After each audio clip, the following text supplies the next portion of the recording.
Hello, welcome back to റിസസ് kitchen. ഇന്നത്തെ എൻ്റെ വീഡിയോ എൻ്റെ കസിൻ്റെ മാരേജ് വീഡിയോ ആണ് ഷെയർ ചെയ്യുന്നത്.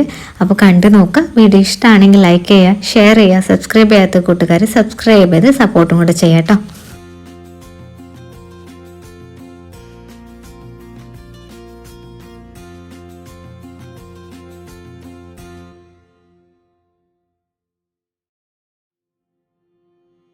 ഈ 20 മുതൽ 25 വരെയുള്ള ഫങ്ഷൻസ് ആണ് വരുന്നത്. അതുകൊണ്ട് തന്നെ അന്നേക്ക് ഒരുപാട് പ്രോഗ്രാംസ് വരുന്നുണ്ട്. അതിലേക്കുള്ള ഡ്രസ്സും കാര്യങ്ങളൊക്കെ പർച്ചേസ് ചെയ്യാനുണ്ടായിരുന്നു.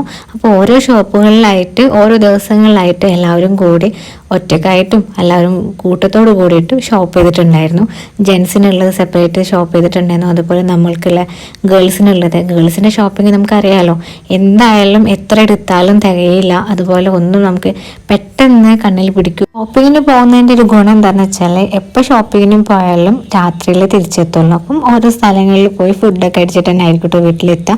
അങ്ങനെ 19-ാം തീയതി രാവിലെ ബ്രൈഡ് ട്യൂബ് വരുന്നുണ്ട്. നമ്മൾ തിരൂർ നൂറിലേക്കിൽ വെച്ചിട്ടായിരുന്നു പ്രോഗ്രാം അറേഞ്ച് ചെയ്തിട്ടുണ്ടായിരുന്നത്. ഞങ്ങൾ കസിൻസുകൾ മാത്രമായിട്ട് ജസ്റ്റ് ഒരു കേക്ക് കട്ടിങ്ങും ഫോട്ടോഷൂട്ടും മാത്രമായിരുന്നു. അപ്പം കേക്കിലേക്കുള്ള ബാക്കി കാര്യങ്ങളൊക്കെ വാങ്ങാനുണ്ടായിരുന്നു. അത് കഴിഞ്ഞിട്ട് ഞങ്ങൾ ഓരോരുത്തരായിട്ട് ഓരോ വണ്ടിയിലായിട്ട് നേരെ നൂറിലേക്കിൽ എത്തിയിട്ടുണ്ടായിരുന്നു. രണ്ട് പർപ്പിൾ ഓർ ഗ്രേപ്പിൻ്റെ തീമിലായിരുന്നു, കളർ കോമ്പിനേഷനിലായിരുന്നു ഞങ്ങൾ കേക്കും സെറ്റ് ചെയ്തിട്ടുണ്ടായിരുന്നത്, കോസ്റ്റ്യൂമും സെറ്റ് ചെയ്തിട്ടുണ്ടായിരുന്നത്. അവൾ പർപ്പിളിൻ്റെ കളറിലുള്ള ഒരു ഗൗണും ഞങ്ങൾ അതിനോട് മാച്ച്ഡ് ആയിട്ട് വൈറ്റ് ടോപ്പ് ആൻഡ് പാൻറ് വരുന്ന രീതിയിലും ഷോള് പർപ്പിൾ അല്ലെങ്കിൽ ഗ്രേപ്സിൻ്റെ കളർ വരുന്ന രീതിയിലായിരുന്നു അറേഞ്ച് ചെയ്തിട്ടുണ്ടായിരുന്നത്. Costume ready ആക്കിയിട്ടുള്ളത്.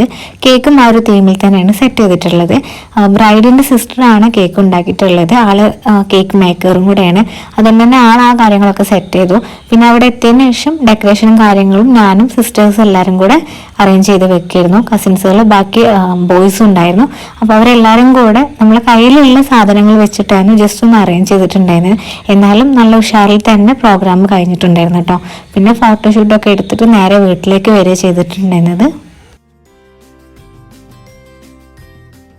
ഓരോ ബ്രൈഡ് ട്യൂബിൻ്റെ ഫോട്ടോഷൂട്ടൊക്കെ കാണുമ്പോൾ നമ്മൾ തന്നെ കൊതിച്ചു പോകും, ഹെയ്വ എന്ത് രസമാണല്ലേ.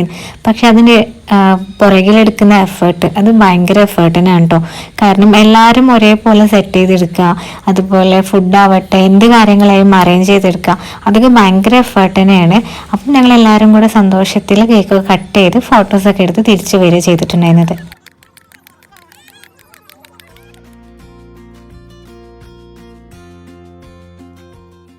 തിരിച്ചു വരുന്ന ഇടയിൽ ബാസ്യത്തിൽ ഇറങ്ങിയിട്ട് ഉപ്പാക്കുള്ള ഷർട്ടും ഉമ്മാക്കുള്ള ചുരിദാറും നോക്കാനുണ്ടായിരുന്നു.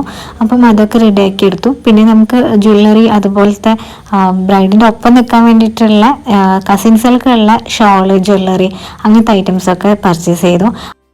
പിറ്റേ ദിവസം മെഹന്തി ഇടാൻ എൻ്റെ വേറൊരു കസിൻ വന്നിട്ട് അവളെ കൈ ഫുൾ ഹാൻഡായിട്ട് മെഹന്തി ഇട്ട് കൊടുത്തിട്ടുണ്ടായിരുന്നു. പിന്നെ അത് മെഹന്തി നൈറ്റിലേക്കുള്ള അറേഞ്ച്മെൻറ്റും കാര്യങ്ങളൊക്കെ ആയിരുന്നു കേട്ടോ ഉണ്ടായിരുന്നത്.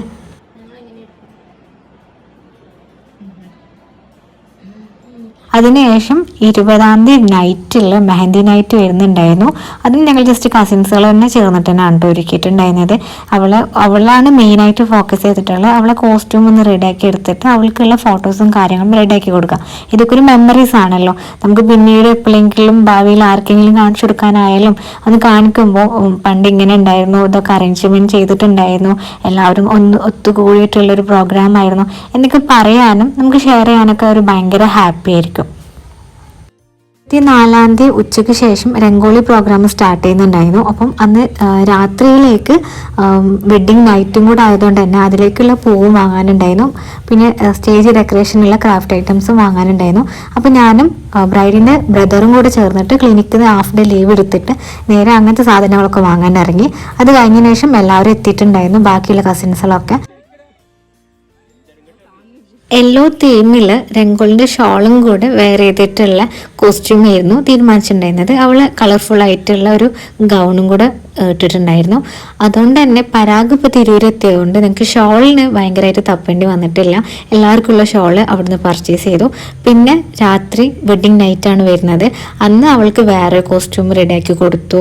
നല്ലൊരു റെഡ് ഗൗണായിരുന്നു, റെഡ് അല്ല ഒരു മെറൂൺ ടൈപ്പ് ഗൗണായിരുന്നു. ഞങ്ങളും ഡ്രസ്സൊക്കെ ചേഞ്ച് ചെയ്തു, ഫോട്ടോസും കാര്യങ്ങളൊക്കെ എടുത്തു. പിന്നെ അന്ന് ഒരു 10 മണി 12 മണിൻ്റെ ഉള്ളിലായിട്ട് അറബിക് നൈറ്റ് റെഡിയാക്കി എടുത്തിട്ടുണ്ടായിരുന്നു. അബായ ഇടാം, അതുപോലെ ഞങ്ങളൊക്കെ ബ്ലാക്ക് അബായ, അവളൊരു ഗ്രീൻ ടച്ചിൽ വരുന്ന അബായ ഇട്ടിട്ടുണ്ടായിരുന്നു.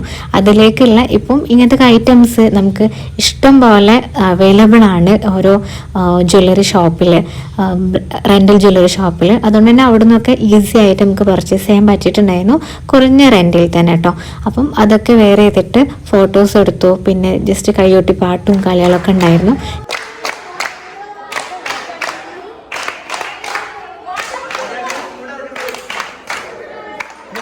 അറബിക് നൈറ്റ് ആയിരുന്നു കേട്ടോ കോമഡി ആയിട്ട് വന്നിട്ടുണ്ടായിരുന്നത്. കാരണം ചെറിയ കുട്ടികളുണ്ടായതുകൊണ്ടും വലിയവരുണ്ടായതുകൊണ്ടും എല്ലാവരും വിളിച്ചെടുത്ത് വരാൻ ഭയങ്കര ബുദ്ധിമുട്ടായിരുന്നു. ഒരാൾ നിൽക്കുന്നിടത്തായിരിക്കില്ല ബാക്കിയുള്ളവർ നിൽക്കുക, അങ്ങനെ ഭയങ്കര തമാശയായിരുന്നു. പിന്നീട് എല്ലാവരും കോസ്റ്റ്യൂമൊക്കെ ചേഞ്ച് ചെയ്തതിന് ശേഷം അവിടെ കിടന്ന് ഉറങ്ങുകയുണ്ടായത്. പിന്നെ പിറ്റേ ദിവസം രാവിലെ ഒരു കട്ടൻ ചായയൊക്കെ കുടിച്ചതിന് ശേഷം നേരെ അവളെ വീട്ടിൽ വന്നിട്ട് ബ്രേക്ക്ഫാസ്റ്റ് കഴിച്ചു.